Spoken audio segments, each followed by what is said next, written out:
এই কথা সঠিক বলে আমরা মনে করি না।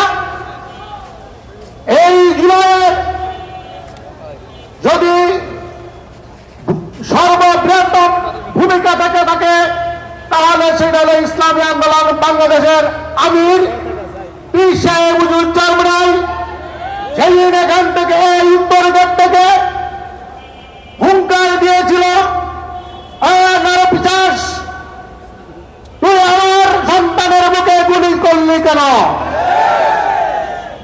আজকে আমার অত্যন্ত দুঃখের সাথে বলতে হয়, জুলাই সহযোদ্ধা যিনি জুলাইয়ের এই গণ অভ্যুত্থানে আহত হয়েছিল, ছাত্র নেতা, ঢাকা কলেজের ছাত্র, তাকে আজকে ছাত্র দলের সন্ত্রাসীরা পিটিয়ে আহত করেছে।